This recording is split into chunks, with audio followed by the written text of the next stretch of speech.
en el caso matricial, vamos a ver algunas propiedades estadísticas y si alcanza el tiempo el teorema de Gauss-Markov. Ya, entonces, los supuestos del modelo de regresión lineal múltiple. Ya, todo recordemos, ¿no? La clase pasada hemos encontrado una forma de estimar los coeficientes betas, incluido el intercepto, que está resumido en esto, ¿no? Es x transpuesta por x, inversa de todo eso, x transpuesta por y. Ya, esa es una fórmula sencilla que deberíamos memorizarse, ¿no? Ya. Entonces va a haber igual 5 o 6 supuestos, dependiendo qué libro se revise. Nosotros vamos a ver algunos de estos nada más. ¿Ya?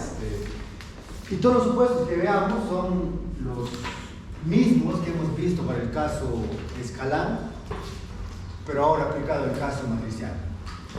Entonces, el supuesto 1, como en el caso escalar, tiene que ver con la linealidad en los parámetros. ¿Ok? Parámetros son los betas. ¿Ya? Linealidad de los parámetros. Ahora, en el caso matricial, ¿esto qué implica? Premultiplicar a... O sea, ¿cómo sabemos que hay linealidad en los parámetros en este caso? Uno es verificar, ¿no? Parámetro por parámetro que sea elevado a la 1, como mucho. Y lo otro es se obtiene de premultiplicar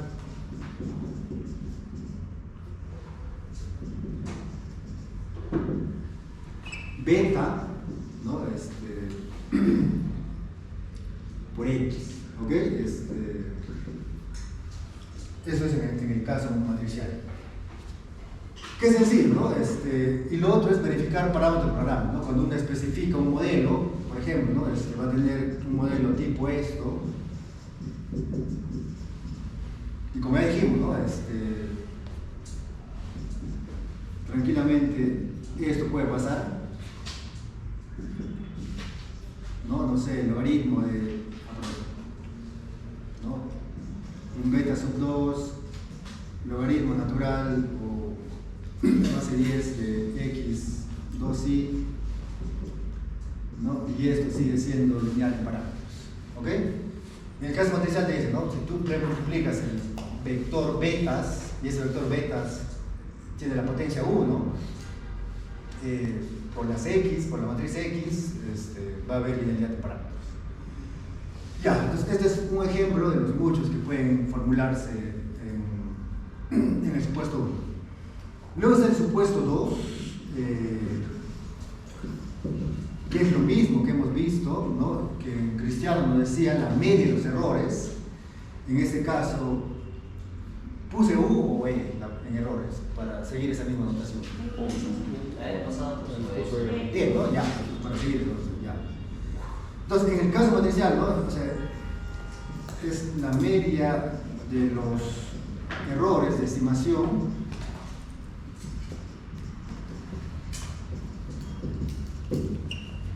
es igual a 0. Eso que implicaba, en el caso matricial esto implica, ¿no? Que el valor esperado de E, ¿no? Del vector E va a ser un vector de 0. ¿Ok? Recuerden, ¿no? El vector E es de cuánto por cuánto. ¿Cuántos errores tenemos en el modelo? N por 1, ¿no? Es un vector de N por 1, N filas, N observaciones, una columna. Y este pata de acá también va a ser de N por 1. ¿Ok? Porque es un vector, ¿no? Este es un vector, este es un vector también de N por 1. Así, ¿ya?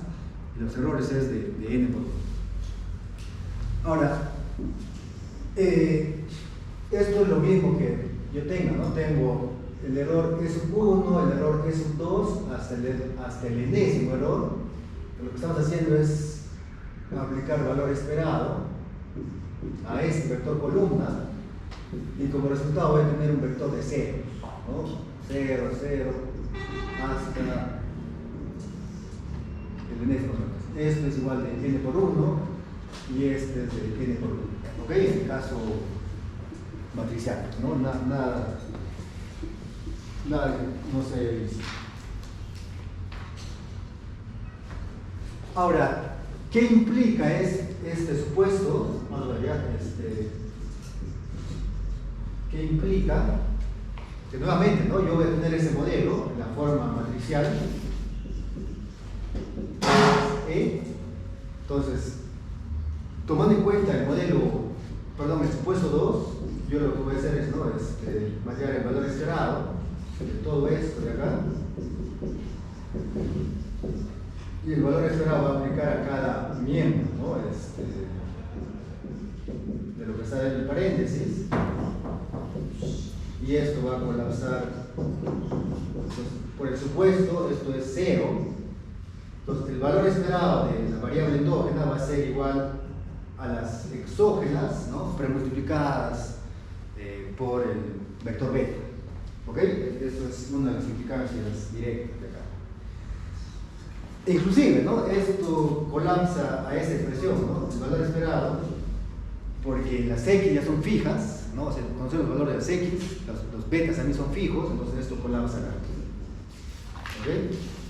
Entonces, el valor esperado de Y, ¿no? Va a ser igual a la multiplicación de la matriz X por beta, que es, ¿no? El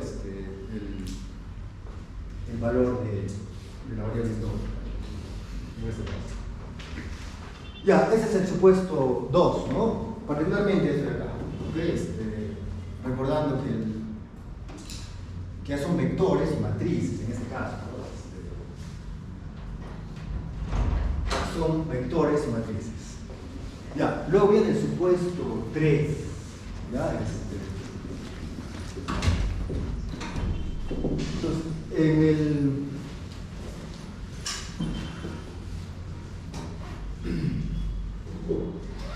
el supuesto 3, ahora sí podemos llamarle perturbaciones esféricas. ¿Ya?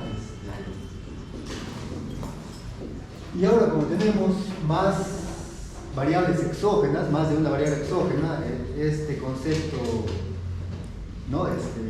Cuadra bien. Cuando solo tenía una exógena, no sé, ese nombre no se entendía bien. ¿Okay? Ahora, perturbaciones esféricas implica dos cosas, ¿no? A y B. ¿Ok? Implica que la varianza del vector de los errores, ¿ok? Es igual a sigma cuadrado por la matriz identidad.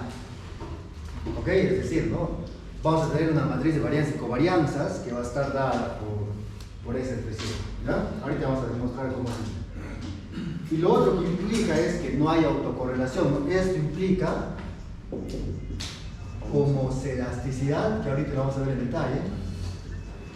Y luego que la covarianza entre el error I y el error J, o sea, si yo tomo dos errores del vector de errores, esa correlación debe ser igual a 0.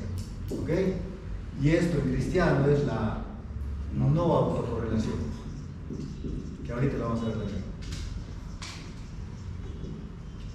Ya, no autocorrelación. ¿Ok? Que lo vamos a desarrollar. Ojo, todo esto es matrices o vectores, ¿sabes? Bueno, ya. Sigma es una constante que está multiplicando a una matriz, ¿no? La matriz de identidad es, perdón, I mayúscula es la matriz de identidad. Esto es la covarianza.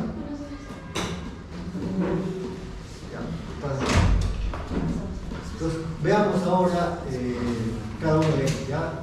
Varianza del vector n por 1 es igual a sigma por matriz de identidad. Entonces, veamos qué significa esto. La matriz de identidad es de n por si acaso. Ya, esto es de n por n.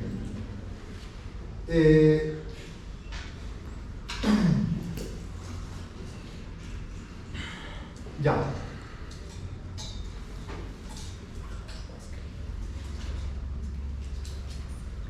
Entonces,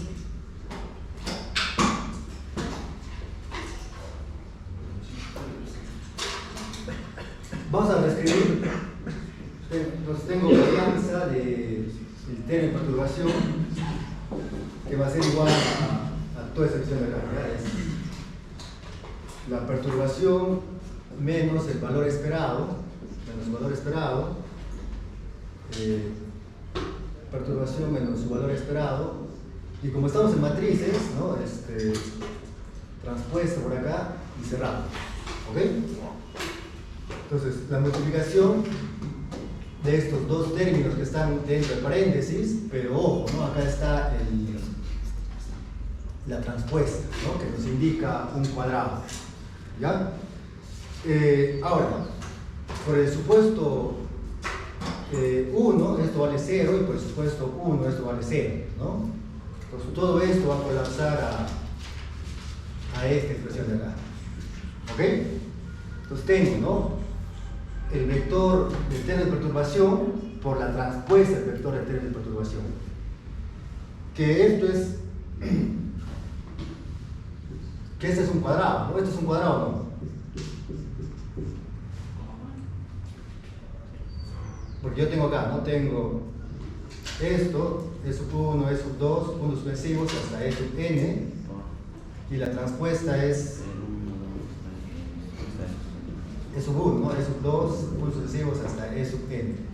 Entonces, si yo realizo esta multiplicación, ¿qué voy a obtener? ¿Qué se obtiene? Esto es de n por 1 y esto es de 1 por n. Si vamos a multiplicación de cuánto por cuánto va a ser esta nueva matriz. N por n. ¿Cuánto? N por n. N por n, ¿cierto? Ya. Y por ejemplo, el primer elemento, ¿cuál va a ser? El primer elemento que va en la primera celda, ¿no? E1 por E1, ¿no? Ese es 1 al cuadrado, ¿cierto? Ya. Luego, ¿qué voy a tener acá? E1 por E2, puntos sucesivos, E1 por EN, ¿cierto? Acá voy a tener E1 por E2, E2 al cuadrado, E2 por EN. Acá punto suspensivo voy a tener EN por quién? Por el Perdón, por la prueba. ¿No es la pregunta? Está bien, profesor N. No, es n por 1. No sería 2 por 1. No, está bien. Está bien. Profe, una cosa que tenía dudas sobre eso también es que no se supone que primero debería ir la fila y la columna después. Eso ustedes saben, ¿no? Les han dicho. No, claro, o sea, pero en algunos, o sea, justo yo estoy viendo esa demostración. Y la cosa es que algunos en vez de ponerlo 1, 2, ponen en el segundo espacio, porque se supone que todo a la izquierda es 1, en el segundo espacio ponen 2, 1. Y en el otro, que fue la anterior clase, le ha puesto 1, 2, porque se supone que es número de filas y segundo número de columnas. Claro. Pero había una cierta contradicción ahí, y no sé cuál es la correcta o si se puede utilizar los dos y no se va a confundir. No sé si me entiende. ¿Sí me entiende? Está bien. Está bien. N por N, profesor. Y así se echan hasta N al cuadrado. La Acá cosa voy a tener EN al cuadrado, ¿cierto? Ya. Esto es la matriz de varianzas y covarianzas. Eso significa que los términos que están en la diagonal principal son las varianzas, ¿no? Porque es un término al cuadrado, y los que están fuera de la diagonal principal son las covarianzas. ¿Ya? Lo repito, ¿no? Esto tranquilamente es sigma cuadrado. Cuando ya apliquemos, ¿no? O sea, recuerden que tengo una esperanza matemática de la multiplicación de estos vectores, ¿ok? Entonces, cuando yo aplique el valor esperado a todo esto de acá, voy a aplicar el valor esperado y voy a obtener la matriz de varianzas y covarianzas, que es básicamente, como decía, ¿no? Todos los términos que están en la diagonal principal son las varianzas, y esto es, ¿no?, la covarianza E1, E2, esto es la covarianza E1, E3, puntos suspensivos, covarianza E1, EN. ¿Ok? Igualito acá, ¿no? Voy a tener covarianza E1, E2, sigma cuadrado. Esto, o sea, ¿no?, covarianza E2, EN. Puntos suspensivos por acá. Voy a tener covarianza EN, E1. Puntos suspensivos, ¿no? Voy a tener acá sigma cuadrado. Entonces, yo puedo factorizar esto, ¿no? Esto es porque sigma es constante, ¿no? Sigma es el mismo valor para todos. Entonces, voy a tener acá sigma, esto es igual a sigma por esta matriz de acá, ¿no? Ahora, lo otro que nos dice el supuesto es que la covarianza entre los términos de perturbación van a ser igual a 0. ¿Ok? Pues, ¿qué significa? Que cuando yo factorice sigma va a quedar 1, va a estar 0, 0, puntos suspensivos 0, 0, 1, 0, puntos suspensivos, ¿no? Acá va a ser 0, 0 y acá va a ser 1, ¿no? Y esto es sigma cuadrado por la matriz de identidad, que es n por 1, que es esto de acá, ¿no? ¿Ok? Obviamente ese es el caso teórico, ¿no?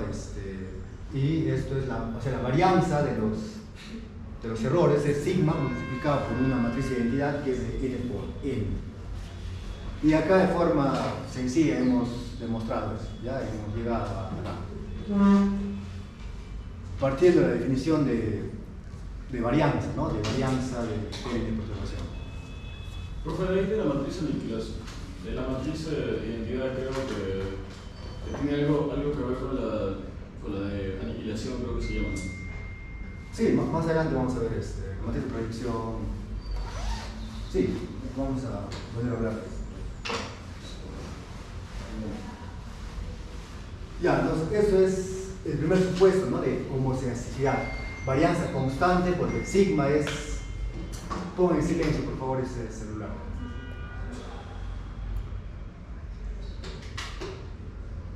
Ya, y ahora vamos a ver el B, ¿no?, que es no autocorrelación.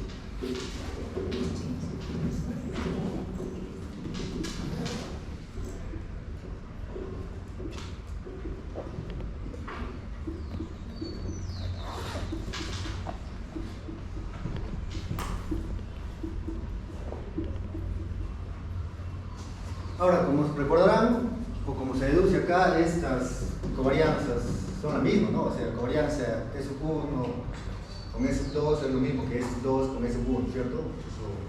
Se puede decir que es simétrica y tiene algunas propiedades. Particularmente la simetría, ¿no?, porque esto es un espejo. La diagonal principal es... O perdón, los elementos de la diagonal principal son iguales a 1.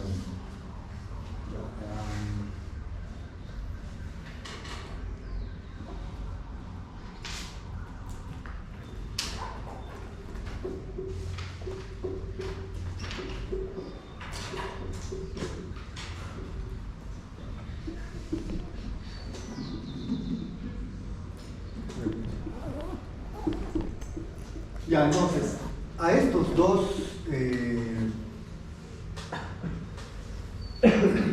componentes, o sea, si se cumple A y B, ¿no? A eso se le llama perturbación no esférica.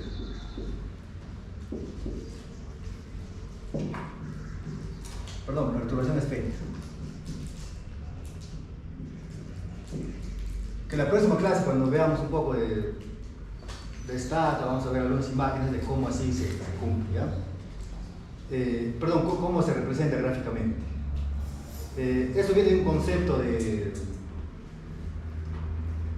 ingeniería, ¿no? Y se forma, o sea, si se cumple esto, matemáticamente se forma una esfera, ¿ok? Una esfera, ¿no? Esfera, no círculo, ¿no? Una esfera. Cuando se cumple esto, ¿no? Hay una representación gráfica que la vamos a ver por la diapositiva en la otra clase. Entonces, homocedasticidad y no autocorrelación es un concepto, perdón, si se cumple esos dos a la vez, se forma una especie de esfera cuando se grafican las varianzas y covarianzas de los errores. Ahora, este es un supuesto que en la vida real casi nunca se cumple, ¿no? O al menos no los dos a la vez, ¿ya? Y eso es lo que vamos a ver en la unidad 4 en particular. Vamos a ver, ¿no? Cómo estos supuestos no se cumplen en la vida real, ¿no? Cuando usamos datos reales, entre comillas. Entonces vamos a aprender a detectar, ¿no? Cómo detectamos si hay o no hay homozeicidad, si hay o no hay autocorrelación, y cómo corregimos, ¿no? O sea, por ejemplo, en particular cuando no se cumple perturbación esférica, o sea, cuando las perturbaciones son no esféricas, el método de mínimos cuadrados ordinarios, porque esto es mínimos cuadrados ordinarios, ya no sirve, ¿no? Es sesgado, no es eficiente, etc. Y ahí surgen, ¿no? Los métodos, los otros métodos, ¿no? Por ejemplo, mínimos cuadrados en 2 etapas, o mínimos cuadrados generalizados, o inclusive, ¿no? Variables instrumentales, etc. Hay otros métodos que corrigen esto. ¿Ya? Pero todos parten, ¿no? de mínimos cuadrados ordinarios, si hay una modificación que se hace, ya sea en la estructura de los errores o se asumen otras cosas que corrigen, ¿no? El no cumplimiento de los supuestos. ¿Ya? ¿Se entiende eso?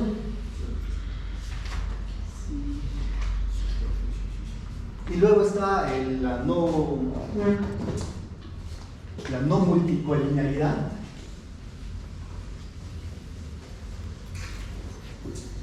Más adelante vamos a ver test estadísticos para detectar justamente eso, ¿no? En particular esto de acá. Va a haber test de heteroscedasticidad, test de autocorrelación para detectar, ¿no? Y corregir si es que hubiera ese problema, que en la vida real siempre pasa, siempre hay ese problema, ¿no? Porque esto es algo teórico, ¿no? Algo que se aspira, pero en la vida real no sucede eso. Ahora, la multicolinealidad se puede ver mejor cuando el modelo es múltiple. Vamos a ver un poquito aquí. Supuesto 4, se asume, supuesto 4 es un multi.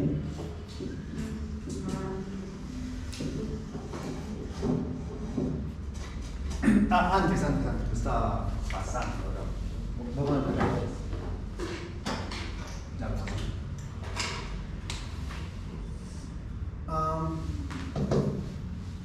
O si no, después de esto, no hay problema. Si no se va, ya. Entonces hemos dicho, ¿no? En el caso matricial tengo una matriz X de cuánto por cuánto es X. La matriz X de cuánto por cuánto en general, teóricamente es cuadrada. Es, ¿no? N por K más 1. O bien, si toma en cuenta ya el intercepto, pues es parte de beta 1, beta 2, beta 3, sería N por K nada más, ¿ok? Ambos son equivalentes, toma en cuenta el intercepto, ¿ya? Entonces, ¿qué significa acá? Que hay, ¿no? En este caso existe, tomando en cuenta el intercepto, K ¿qué? K variables exógenas, ¿ok? K variables exógenas. Entonces, estas variables, como son exógenas, ¿no? Las K variables exógenas, en cristiano se conoce como que deben aportar información útil al modelo de forma independiente.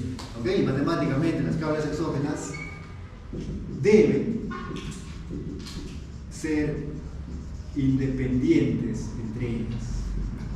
¿Ok? Ahora, acá entra lo que se conoce nuevamente en matemática, el rango de X. ¿Ok? El rango de X. ¿Recuerdan cómo se calcula el rango? ¿O a qué nos referimos con rango? El mínimo y el máximo de una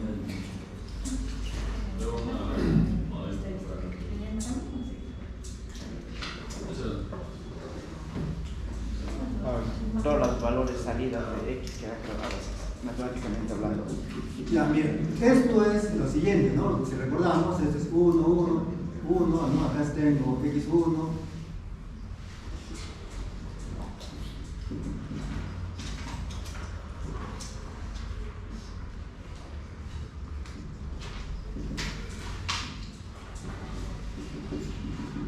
Acá tengo x.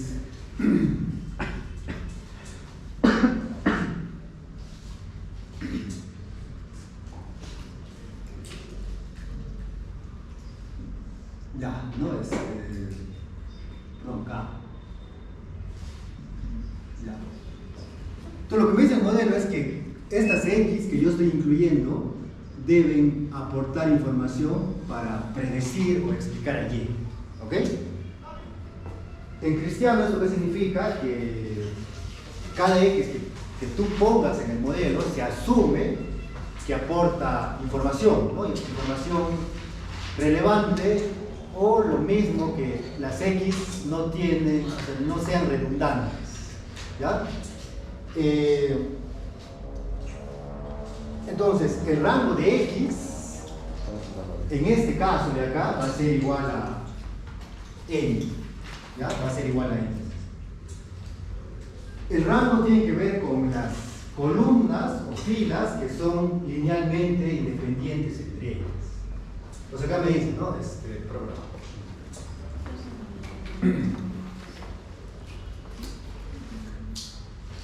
Perdón, es igual acá, es igual acá, ¿ya? Entonces, como le decía, ¿no? Yo tengo acá K columnas, sin tomar en cuenta el intercepto, tomando en cuenta el intercepto como quieran, ¿ok? Entonces me dice, cada columna tiene que ser linealmente independiente, ¿ok?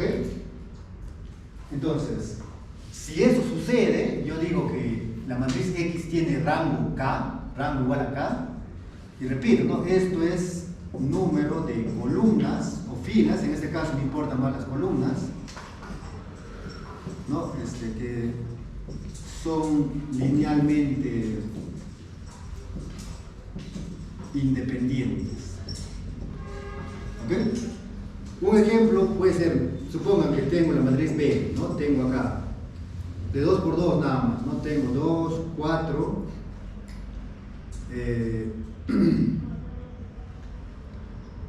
y acá tengo 8 y acá tengo 16. ¿Cuánto es el rango de esta matriz B? Siguiendo esa definición sencilla que hemos puesto. 4, 2 o 2. 2. Ese es el número de columnas. Número de columnas o filas linealmente independientes. 2. Vamos, es matemática nuevamente, ¿verdad? Ni siquiera es nada. Vamos bien por matemática. 2. Matriz 2. 1, ¿no? El rango es 1. ¿Por qué? Claro, exacto, ¿no? O sea, la fila 2, perdón, la columna 2 es ¿qué cosa? ¿No? Esto es la columna 1, esto es la columna 2 y la columna 2 es ¿qué cosa? 2 veces la 1, ¿no? La columna 1. Se está duplicando. ¿Ok? Se está duplicando. Y que se duplique información en nuestro modelo es algo malo, ¿no? Es como que yo pongo el modelo, ¿no? Tengo y eso y tengo acá el beta 0, beta 1 y acá pongo, por ejemplo, ponga nivel educativo medido en primaria y secundaria, ¿no? Esto, nivel educativo, pongo, ¿no? Primaria, secundaria, universitario, por poner algo, y pongo un beta 2, ponga número de años de educación, y eso me da el número de años de educación, ¿no? O sea, acá tengo 8 años, ¿no? 10 años, 15 años, 20 años con maestría, qué sé yo. O sea, estas dos me dicen lo mismo, ¿no? Me están diciendo lo mismo, ¿ok? Entonces lo que dice es, no debe haber redundancia en el modelo. Cada exógena debe aportar información relevante. ¿Ya? ¿Se entiende? Entonces, cuando el rango es igual a K, se dice que el rango es completo, ¿no? Acá esto se conoce como, matemáticamente se conoce como rango completo, ¿ya? Como rango completo. Y nuevamente a nivel teórico esto sucede, ¿no? En la vida real las exógenas no son tan exógenas. Se tienen, o sea, en la vida real cuando uno estima un modelo, las exógenas que tú incluyes en el modelo no son tan exógenas como deberían ser, ¿no? O sea, las X van a estar ciertamente correlacionadas entre ellas, ¿no? Entonces, en la vida real es muy difícil que no haya multicolumnaridad. O sea, siempre va a haber un cierto grado de multicolumnaridad, ¿ok? Así como los papers que nos había pasado, ¿no? Claro, ¿no? Siempre va a haber problemas que se detectan y se corrigen de alguna manera. Entonces, cuando esto sucede se llama rango completo, pero en la vida real el rango es incompleto, ¿no? Alguna exógena va a estar correlacionada. Ahora, más adelante vamos a ver cómo se detecta. Acá no hay un test para detectar multicolumnaridad, sino hay varios indicadores. Uno de ellos es el BIF, ¿no? El que está en inglés, que es el factor de inflación de variables, ¿ok? Entonces, para cada exógena se estima su BIF, ¿no? Y el BIF debería ser pequeño para decir que no hay redundancia de información, ¿no? Pues esa es una forma de detectar la multicolumnaridad dentro de un modelo que se estima. Ahora, no confundan esto, porque no sé si en los papers que han leído, porque van a ver algo compuesto de acá.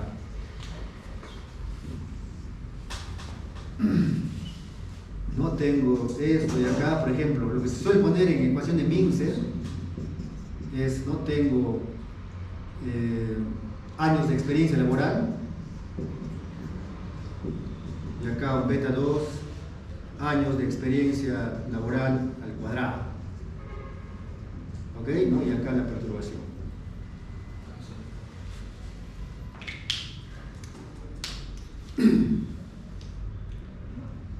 Esto se incluye, o sea, el cuadrado se suele incluir en una ecuación de Mincer porque se dice, ¿no? Que con una persona, supongamos, ¿no? Esto es el valor de la año de experiencia laboral, y estos son los números de años. Entonces, ¿no? Una persona empieza con 0 experiencia laboral, ¿no? Y va a ser una especie de curva de Lambda, ¿no? Y llega a un punto máximo, ¿ok? Y de ahí, si sigue teniendo más años de experiencia laboral, no le aporten nada, ¿no? No te sumen nada, entonces va decayendo, ¿ok? Entonces, va a haber un efecto del incremento de los años de experiencia laboral y luego se trata de medir el efecto del cuadrado de los años de experiencia laboral, ¿no? Que debe ser negativo. O sea, este valor, este beta, teóricamente debe ser positivo y este beta debe ser negativo. Se llegas a una cúspide, a un valor de años de experiencia laboral y que de ahí sigues acumulando y ya no te sirve. Tomen como ejemplo a algún profesor de la facultad.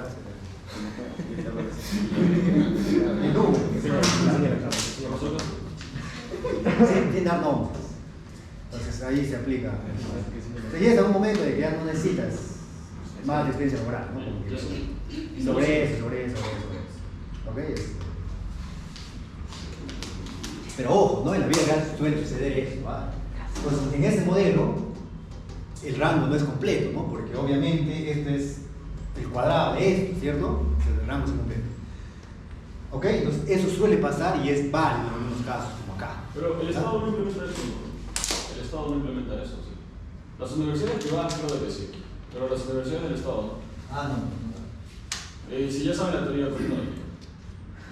No, pero esto es más que el Estado o la universidad privada. Esto tiene que ver con la persona misma, ¿no? Es la experiencia laboral que tú tienes.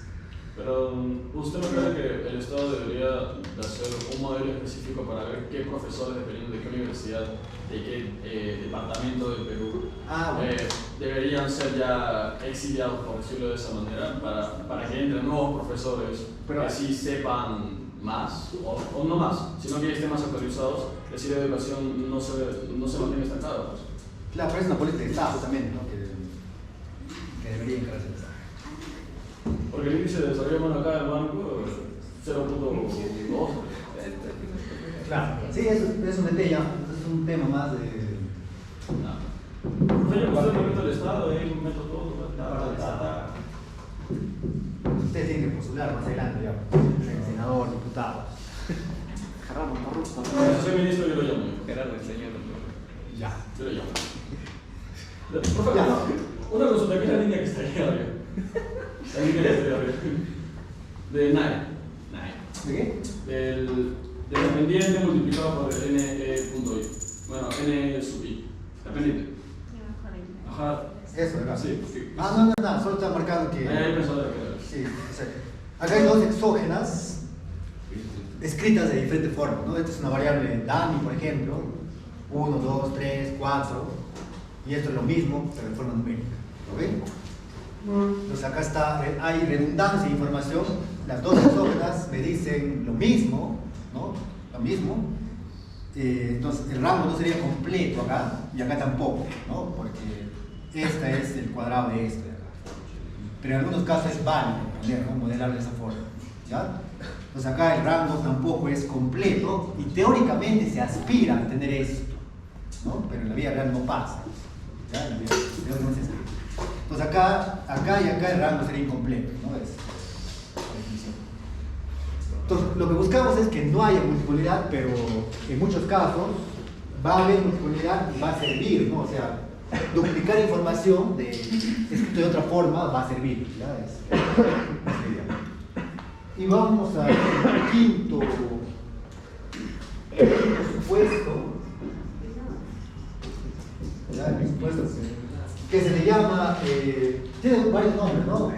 Uno se llama ortogonalidad, ¿ok? Y también en este campo matricial se le llama exogeneidad estricta. ¿Ya? Estricta. Y esto tiene que ver con lo que hablamos la vez pasada, dijimos, ¿no? La vez pasada, la covarianza entre las X, entre X sub I y el término de perturbación, tiene que ser igual a 0, ¿ok?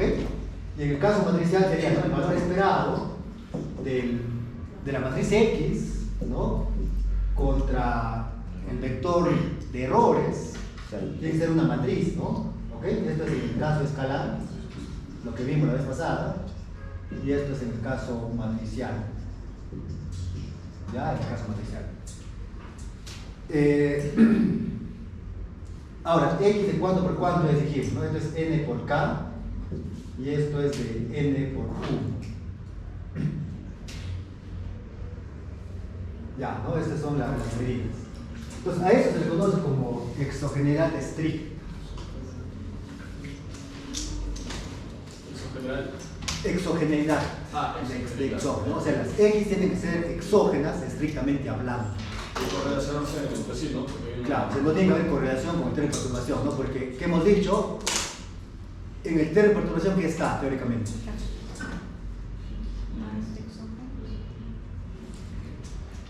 En el término de perturbación están las exógenas, otras exógenas que no están explícitamente en el modelo. Entonces, en cristiano significa que tú en el modelo has puesto todas las X importantes, ¿no? Las más importantes, ¿ok? Y las otras exógenas, entre comillas, no son tan importantes y por eso no van explícitamente en el modelo, pero sí, ¿no? Se están en el término de perturbación, ¿no? Ya, esa es la idea. O sea, lo que quiere decir es, ¿no?, que tú las X que has puesto en tu modelo, ¿no?,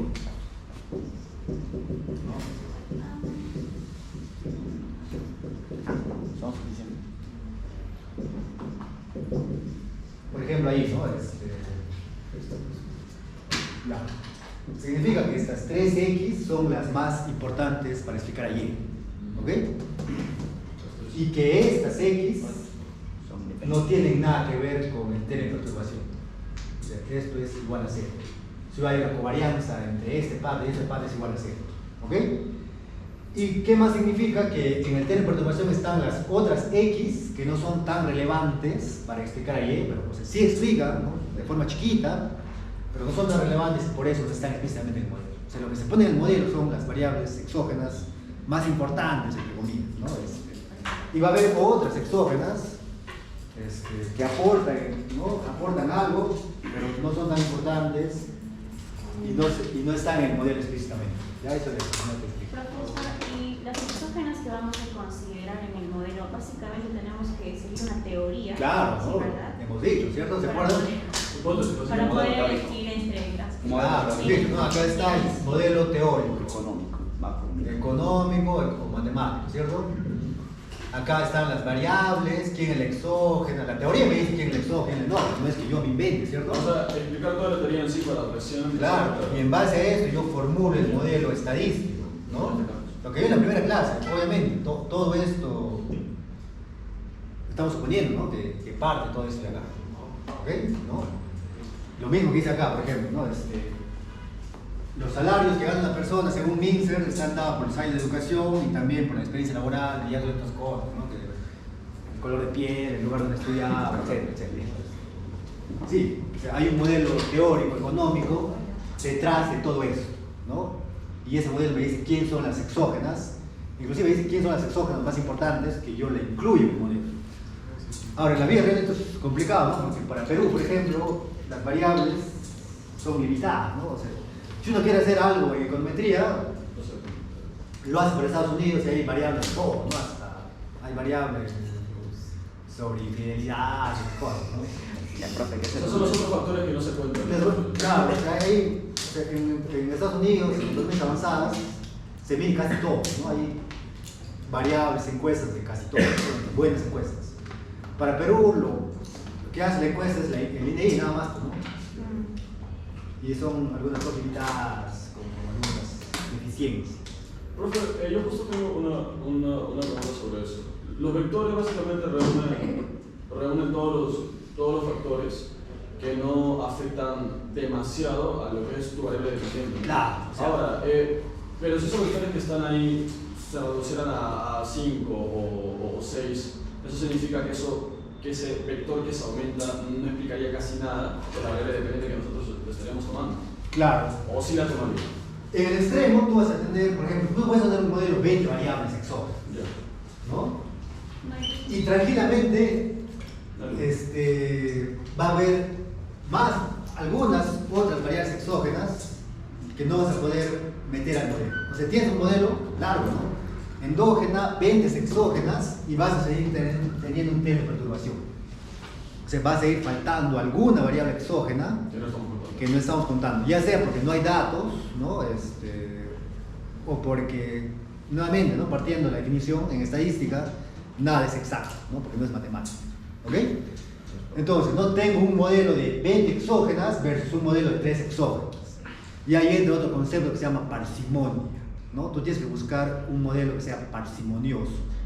Parsimonioso en cristiano significa que el mejor modelo no es el que tenga muchas exógenas, sino el que ajuste mejor. O sea, si ese modelo con 3 exógenas tiene un mejor ajuste, por ejemplo, tiene un R cuadrado mayor al de 20 exógenas, ¿no?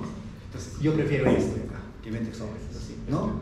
O si yo tengo un modelo con 20 exógenas y solo 2 son significativas, estadísticamente, entonces voy a preferir esto de acá. ¿Ok? Entonces ahí entra, digamos, cómo piensa, más que cómo piensa, ¿no? Entra ahí el investigador, ¿no?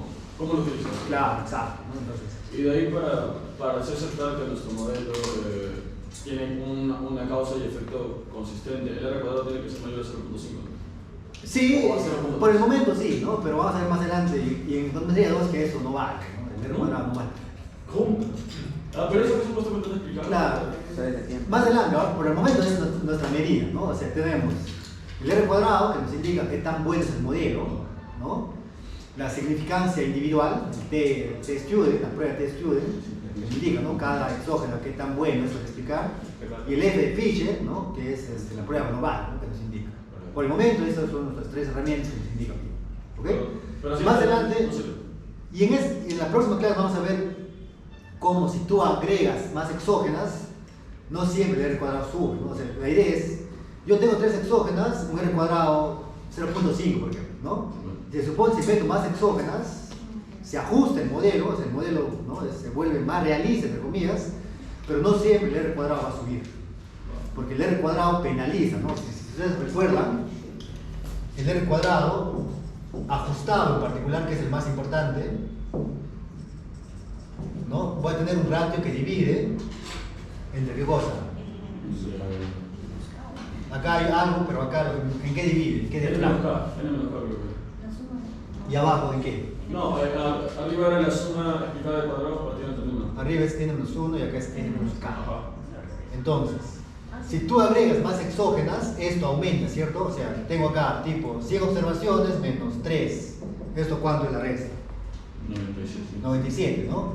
Ahora suma que tú tienes 20 exógenas. 80. Ahora, no es lo mismo dividir entre 97 entre 80, ¿cierto? ¿Ok? Entonces, si yo divido entre 80, ¿qué va a pasar con el ratio en general? Bueno, Eso es un poco más. vamos a ver. ¿Qué va a pasar con el ratio? 13. Va a tender a crecer, ¿cierto? Bueno, Sí. Pero Como si el denominador es menor, se va. ya. Pero acá, primero acá. Ya. Esto va a aumentar, ¿cierto? Sí, va a aumentar. ¿Y qué va a aumentar con el ratio total? Cae. K. El R cuadrado K. ¿Se entiende? O sea, si yo meto más exógenas, esto va a aumentar y el ratio total, o sea, el R cuadrado va a caer. ¿Se dan cuenta? Y menos explicado. Ahora, teóricamente me dice, ¿no? Tú pete 100 exógenas, que sería lo adecuado, ¿no? Te va ajustando bien el modelo, ¿cierto? Pero meter 100 exógenas hace que esto aumente y el ratio o el R cuadrado cae. Entonces no tiene sentido, ¿no? Meter muchas exógenas. Entonces, profe, al saber eso, Penaliza por parsimonia. al saber eso, todos los trabajos que nos han dejado hasta ahora están mal. No. Claro, o sea, Sí, si tomamos en cuenta que tomamos datos grandes, por ejemplo, informática para estadísticas. No datos grandes, variables, ¿sabes? Una cosa es variables y otra cosa es... Pero al aumentar variables, eso no significa también aumentar nuestro dataset. Sí, pero mientras más datos, mejor. O sea, está mal puesto. Volado, claro, no vuelve. Uno es cantidad de datos y otro es cantidad de variables. Tú puedes tener 1000 Ya, datos. pero si no nos enseñan eso, no importa.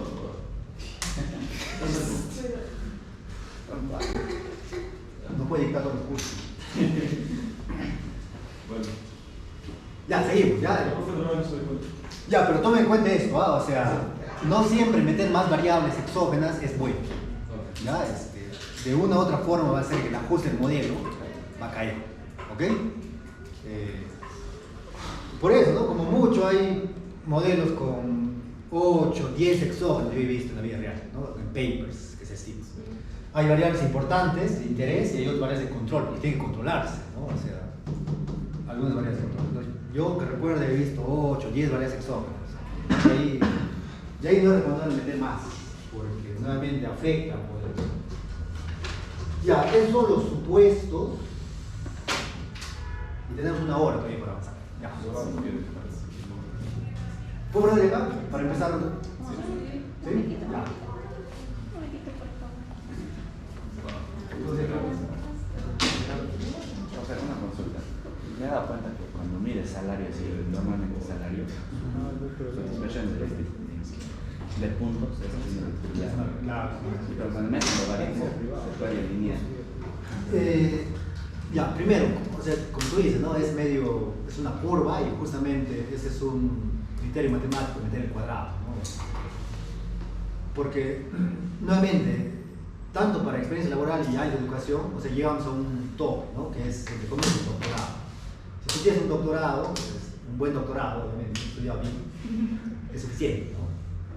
De ahí estudiar otra carrera, más doctorado, sin doctorado, no tiene sentido, ¿no? Y ahí es un límite, ¿ok? Lo mismo pasa con la experiencia laboral, ¿no? Tú empiezas de cero, algo así, llegas a un tope y ya no tiene sentido, ¿no? Es como que un piloto con 30 años de experiencia laboral, ¿no? Sí, volando más ya no incrementa, ¿no? Pero eso hablaba en su paper con el profesor Enciso. Claro. Decía que cuando a más años de experiencia laboral ya no te subía el Ya no te sube, ¿no? O si te subes muy poquito, ¿no? Como que centavos. O sea, a partir de ciertos años ya no es necesario estudiar más. ¿sabes? Claro. Ya se estudia así porque quiero. No lo sé. O sea, ya si estudias es porque ya quieres. Claro, ya quieres, pero o sea, no incrementa, o el incremento es mínimo, ¿no? A menos que sea otra área, ¿no? Dependiendo de la carrera que hayas estudiado. Claro, puede ser, pues, ¿no? Tú eres economista, estás un doctorado en economía, un buen doctorado, ¿no? Pero no, y luego cambia, no sé, tipo medicina, algo así, ahí se incrementa, ¿no? Pero otro conocimiento. Pero medicina, ¿no? Economía. Otra área, ¿no? Muy distinta a la economía. ¿No? Estoy afinada con la vida no tiene sentido, porque es economía. La economía es mejor. ¿Cuál es el punto al que puede llegar un economista? Realmente. Punto. Ajá, o sea, teniendo como media todas las universidades del Perú, incluyendo nacionales y privadas. ¿Cuál es el punto al que puede llegar un economista promedio del Perú? ¿Pero en qué sentido? ¿En trabajo? ¿En qué? En trabajo. O sea, ¿a qué puesto realmente puede llegar? Promedio. Sin importar en qué universidad haya estudiado. O sea, quitando ese factor. O sería una investigación así un poco. Puede ser funcionario tanto en el sector privado y público, ¿no? Ahora, para ser ministro o ser presidente, eso es una cuestión más política. Ahí tienes que salir ya de la base. No necesariamente. No tiene que ver con. Es una decisión, es un puesto de confianza, es una decisión más política, ¿no? Pero por esa misma razón, si es de confianza, ¿no cree que hay influido demasiado los contactos? Sí, pero no necesariamente, ¿no? Ha habido directores del Banco Central y ministros que eran personas de X, ¿no? Y que no necesariamente eran de buenas clases, entre comillas, y han llegado a ser eso. Pero sí puedes llegar a tener, ¿no? Algún cargo de funcionario en esas instituciones. Sería bueno hacer una investigación de eso con las notas promedio de cada estudiante de cada universidad. O sea, no de cada uno, ¿no? Sino un estudiante promedio. Para tu fe. Ajá. El problema es que en Perú no hay datos. Por eso Lo vas a encuestar todas las universidades. si no, alguien ya lo hubiese hecho. Pero sería curioso, ¿no? No, sí, son interesantes, pero No me quiere ayudar para sustentar mi tesis en unos años. O sea, se podría buscar colaboradores con el Estado. ¿Sí? ¿Cómo? O sea, buscar colaboradores. ¿Cómo es? Con las instituciones grandes para que te puedan financiar esa investigación que tú vas a hacer. Claro. Podría ser. Pero hay que plantearlo bien para que hacen. Y ver cuáles son Si vas así nomás, probabilidades. gente así.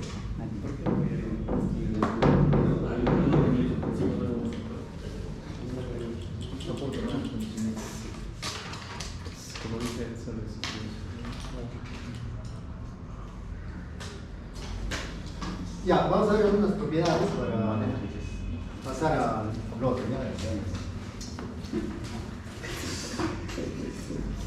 Estudia.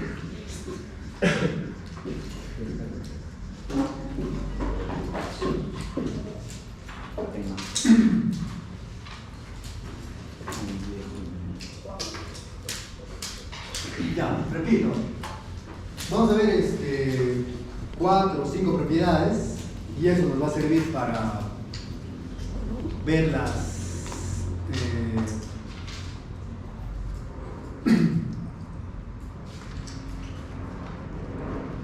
lo que decía que era una matriz de proyección, hay una matriz aniquiladora y las propiedades estadísticas de los betas.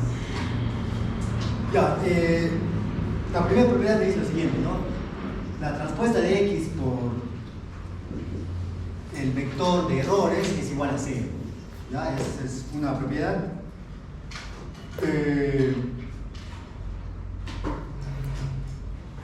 La segunda, bueno, esto se puede demostrar inclusive, ¿no? Que, No, profe, no.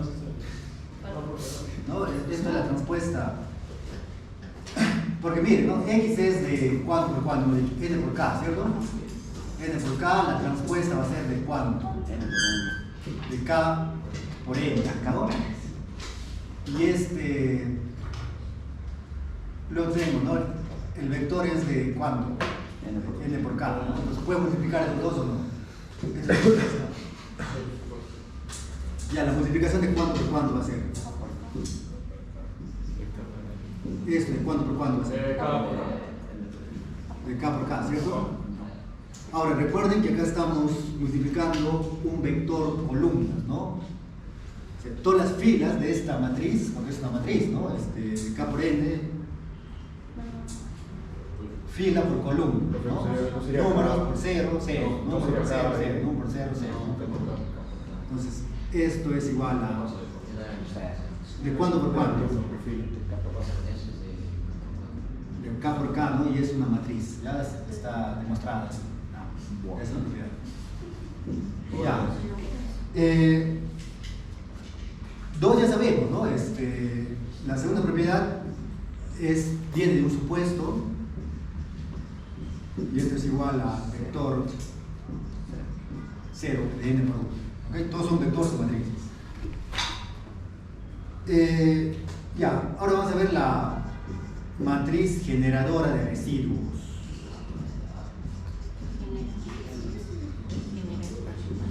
De residuos o errores. Yo en algún momento llamo errores, residuos, ¿ya? Residuos o errores. Ya, definamos dos cosas, ¿no? Hemos dicho, el error se define en el caso matricial de esta forma. ¿Ok? Y lo otro que sabemos es esto de acá. ¿Ok? Entonces vamos a definir una matriz M que va a ser la matriz generadora de residuos. Es la matriz que genera los residuos. Ya. Entonces lo que vamos a hacer es básicamente acá reemplazar, ¿no? En lugar de poner en beta, vamos a poner todo eso equivalente. Tengo y menos x, y esto multiplica, y como está una multiplicación, no se altera. Voy a poner su equivalente.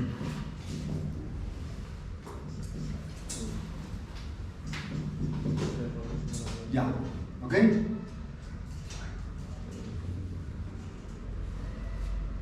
Ahora, vamos a factorizar. ¿Qué se puede factorizar ahí, matemáticamente?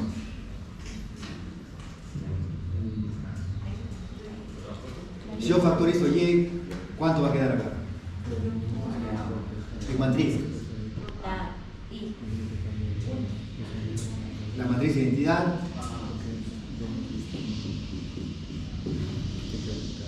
Transpuesta, cierro y acá va a estar. Perdón. Ya. Acá está la identidad, pero como juega el rol de 1, desaparece, ¿cierto? ¿No? Vamos a ponerle el ya, está ahí.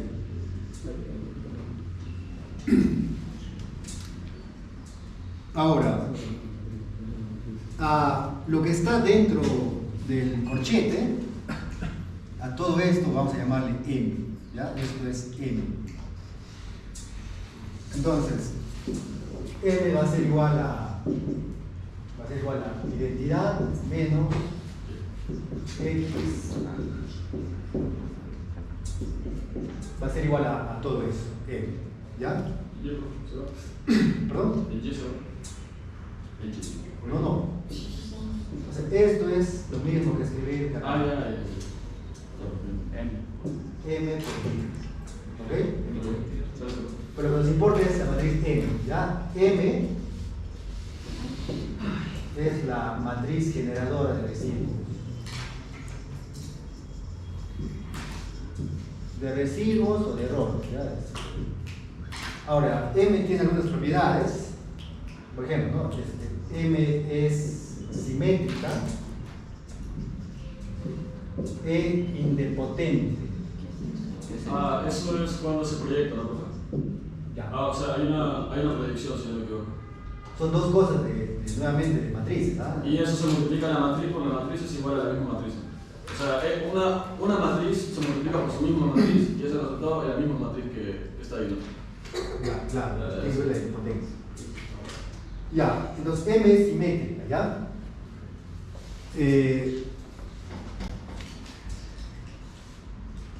Entonces vamos a probar de forma chiquita nada más esta cosa. Ya.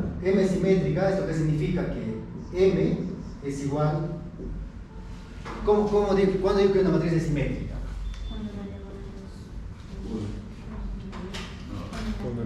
Y por ejemplo es una matriz simétrica, ¿no? Es simétrica, entre otras cosas. Ya, pero en general, ¿cuándo digo que una matriz es simétrica? Cuando la parte superior es igual a la parte inferior. Cuando la parte superior es igual. No es igual. Tiene que ser una matriz triangular, creo. Ya tiene que ver con eso, pero generalizando. No sé. Ya, una matriz es simétrica cuando los elementos fuera de la diagonal principal son los mismos, ¿no? O sea, por ejemplo acá, esto de acá es lo mismo que esto de acá, simétrico, ¿ok? Digo que es simétrico. Y eso en cristiano, ¿qué significa? Si yo tengo la matriz M, hallo su transpuesta, tienen que ser iguales. ¿Ya?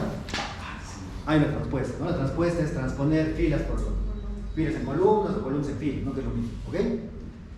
Entonces, me dice que M es simétrica, es decir, ¿no? Que M es igual a su transpuesta, ¿ok? Ya, eso es lo... Vamos a ver esto. ¿Se puede probar eso, no? Sí. Se puede. Todo se puede probar. Pero creo que se puede. La idea es como... Aplicando el concepto de transpuesta, ¿no? Ya, miren acá, ¿no? Hemos dicho, ¿no? M es igual a todo esto acá, ¿no? Tengo identidad menos X y a todo eso tengo que aplicar transpuesta, ¿cierto? Entonces, la transpuesta va a afectar a cada miembro, voy a tener acá, ¿no? Inclusive ya no es necesario eso. Y transpuesta menos ¿qué? ¿Qué hace la transpuesta? Reordena el orden de las matrices. Y lo otro es que si tiene transpuesta en la misma matriz, si no tiene transpuesta, aparece la transpuesta. Sigue siendo. Entonces, este pato que está al último va a pasar al primero, ¿no? Y como tiene transpuesta, le aplica la transpuesta es la misma matriz. Ese pato que está al centro se queda en el mismo centro, no se pasa al segundo lugar. ¿Ok? ¿Ya?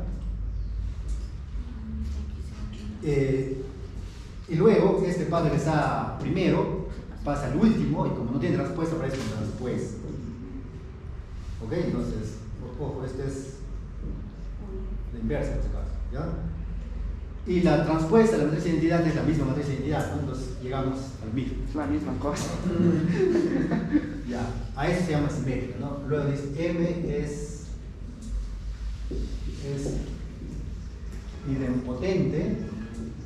Y como decía Gerardo, esto es lo mismo, ¿no? Si yo tengo M, esto es lo mismo que M por M,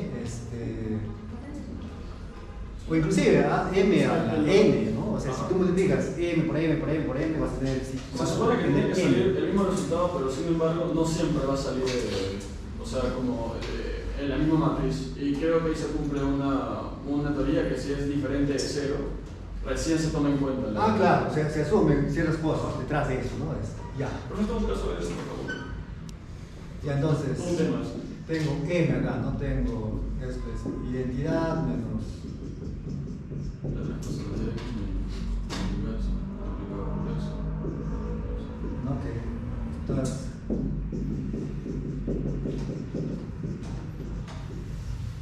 Ya. Pues de ahí se opera, ¿no? Miembro, que ustedes ya saben mejor que yo. No, eso es algo. Esa es la misma cosa. No, pero siento que la teoría lo queda un poco. Porque dependiendo del resultado, ahí se toma en cuenta si se hace la pendiente, que es esto, que tiene que ser diferente de cero. Y eso tiene que ser igual a la inversa. O sea, tiene que salir igual, ¿no? Más adelante lo voy a ver. Sí, pero esto, todo se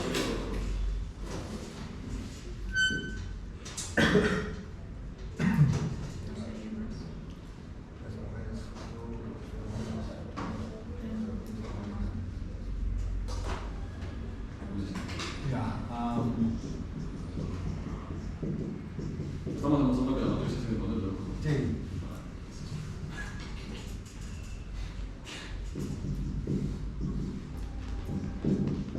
Ya, así quedaría, ¿cierto? Entendí. Ahora, si usted recuerda, por matrices, ¿cuánto vale eso? ¿Cómo?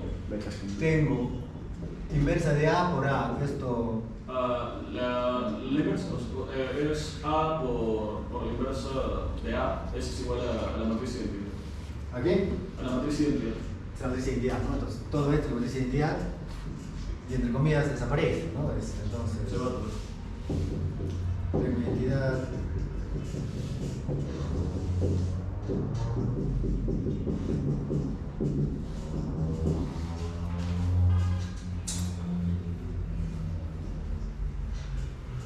Me quedaría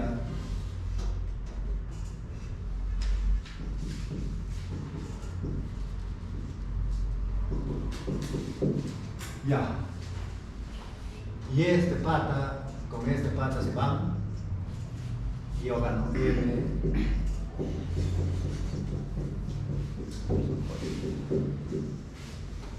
Que es lo mismo, ¿no?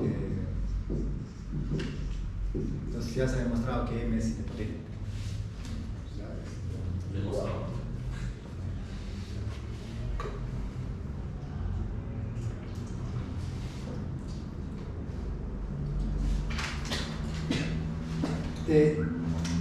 M es ortogonal también.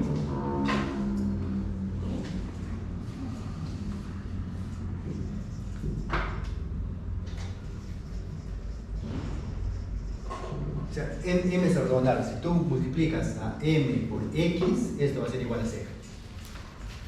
¿Ya? Es ortogonal. Recuerden que yo puse la ortogonalidad, dije, ¿no? La covarianza entre X y la perturbación tiene que ser igual a 0. Lo mismo que puse, ¿no? Esto, siendo una matriz, ¿no? Es igual a 0, ¿no? Esta es ortogonalidad. O sea, las X no tienen nada que ver con la perturbación, dijimos, ¿de acuerdo? ¿Ya? Es el mismo concepto de ortogonalidad, en este caso M con X, ¿no? Ese es un concepto matemático aplicado tanto acá y acá. ¿Ya? Entonces, si tú multiplicas una matriz con otra matriz o una matriz con un vector, te da igual a 0, eso se llama ortogonalidad, en general, en matemáticas. ¿Pero qué era ortogonalidad? ¿No era cuando había correlación o cuando no había correlación? Cuando no había correlación entre, en este caso, entre la exógena y la perturbación, los errores, pero es un concepto matemático en general, ¿no? Entonces, si tú multiplicas dos matrices y te da como resultado una matriz de ceros o un vector de ceros, esa es ortogonalidad. Si multiplicas una matriz con un vector y te da un vector o una matriz de ceros, eso es ortogonalidad, en general, ¿no? O sea, cuando tú multiplicas y tienes un vector o una matriz de ceros, eso es ortogonalidad en matemáticas. Ya, entonces eso nuevamente se puede encontrar, ¿no? Que no lo voy a hacer porque es sencillo y no vaya el tiempo. Ya.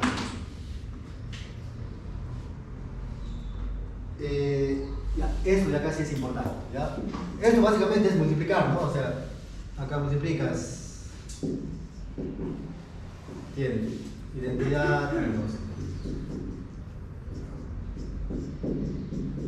respuesta, todo por X, vas a llegar a M, se operar nada más. Ya, lo otro es que M, esto sí es importante,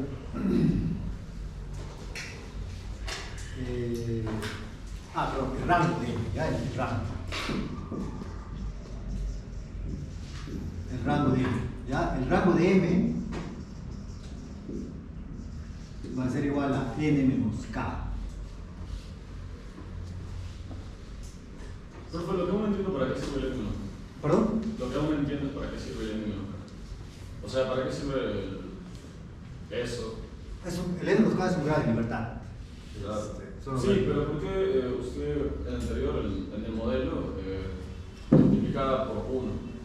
No, sí. No lo estamos multiplicando, eso era el número. Ahora la noticia.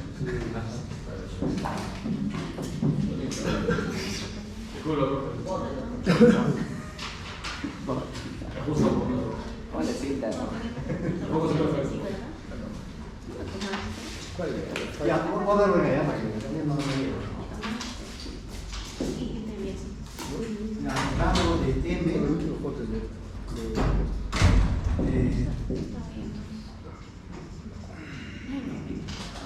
Entonces, M es una matriz y el rango rango va a ser n menos k. ¿Ya? Ahora, acá surge una... No surge, ¿no? Tienes que recordar algo, una propiedad. Dice, el rango de una matriz idempotente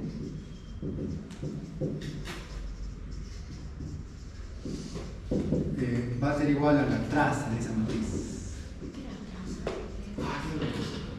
¿Ya? Ahora cuando se multiplicaba con las diagonales, ¿no? O se sumaba. Se multiplicaba algo así.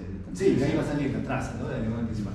Ya, entonces se multiplicó. Eso multiplica. Para demostrar el rango de m, que es n menos k, tenemos que recordar esta propiedad, ¿no? Si tú tienes una matriz idempotente, el rango de esa matriz idempotente va a ser igual a la traza de esa matriz, que es idempotente.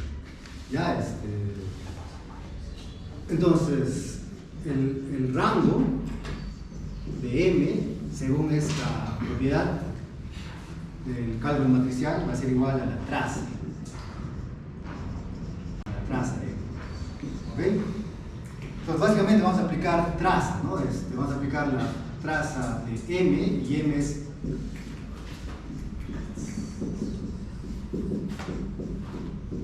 ¿Ok? Vamos a aplicar la traza a todos. Entonces, la traza va a aplicar a cada miembro que está dentro de ese paréntesis. Entonces, tengo traza esto, menos...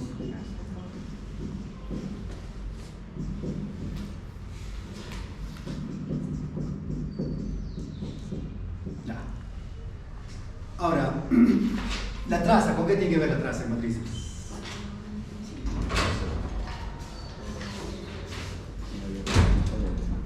Traza, nuevamente es un concepto, ¿eh?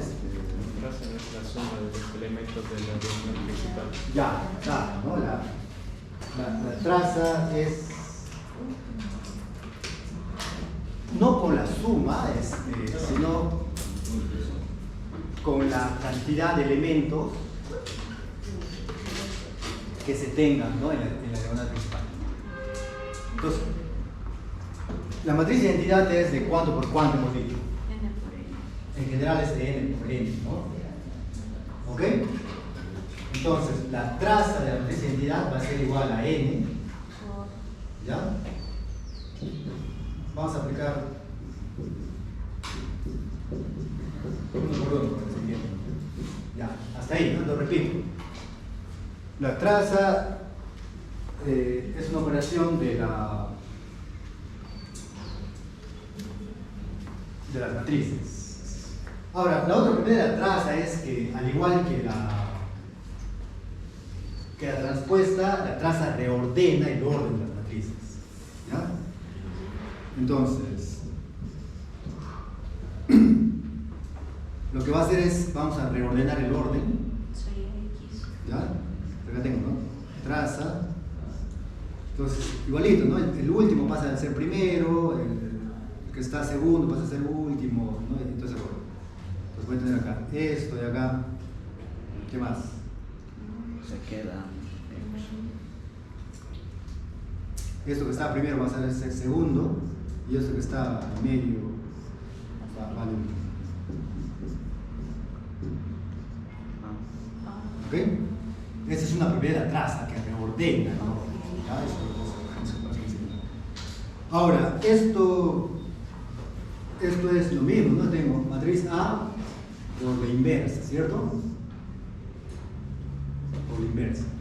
Que es diferente a lo que puse acá, ¿ves? Era la inversa por A. Claro, no sé. Yo tengo la inversa por A y esto es la identidad.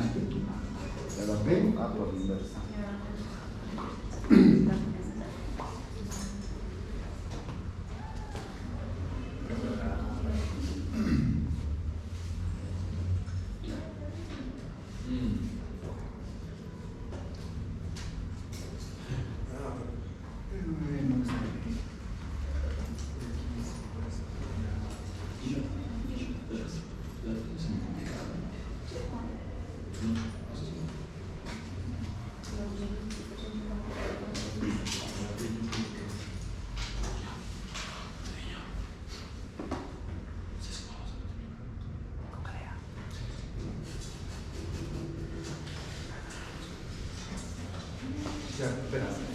Acá un toque.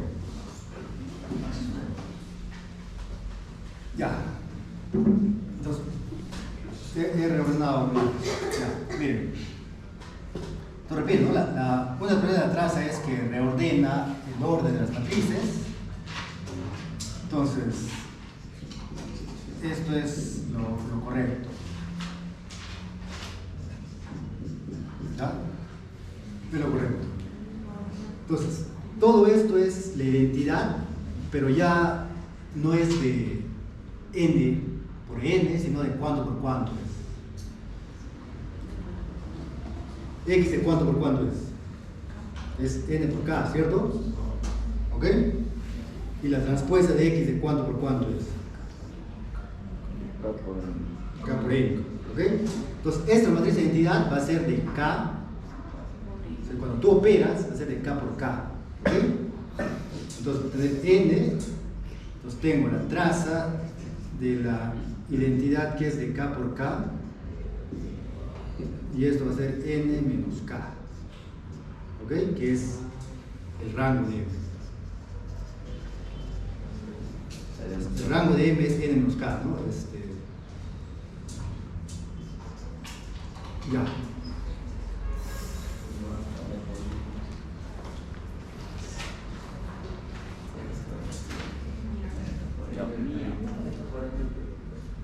Ya, y para ir terminando vamos a ver la matriz de proyección. No se olvide de m, porque m vamos a poder usar más adelante, ¿no?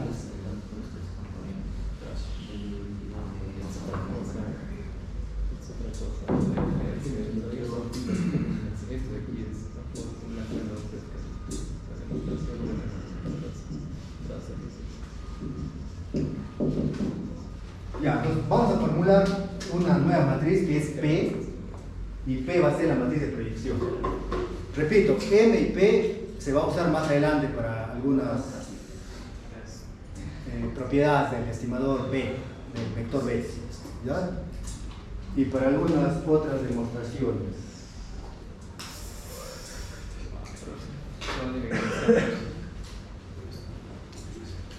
Ya, nuevamente, no vamos a partir de eso.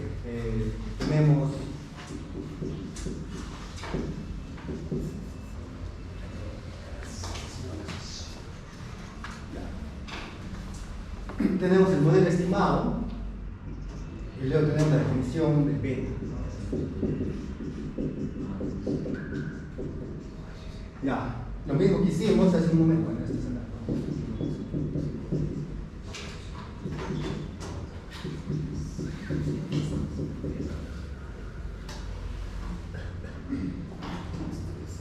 Ya, y lo que vamos a decir es que a todo esto de acá lo vamos a llamar la matriz P.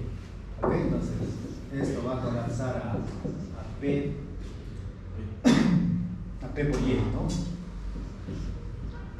¿Ok? Ya, sí.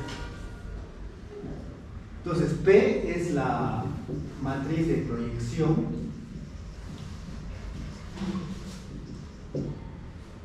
P es la matriz de proyección.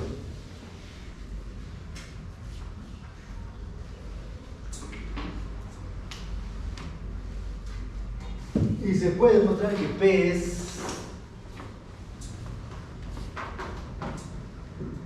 igual a la identidad menos N. ¿Ya? Se puede demostrar eso, no lo vamos a hacer. Pero entonces recuerden, ¿ya? P es todo esto de acá.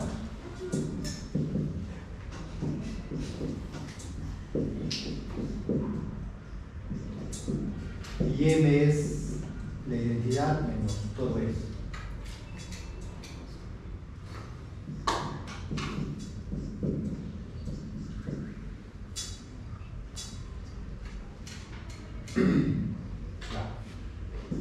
Como decía, ¿no? Después I menos P.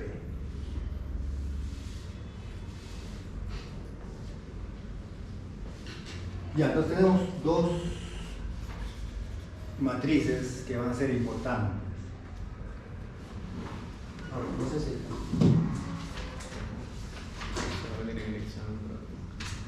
Sí, tranquilo, no puedo.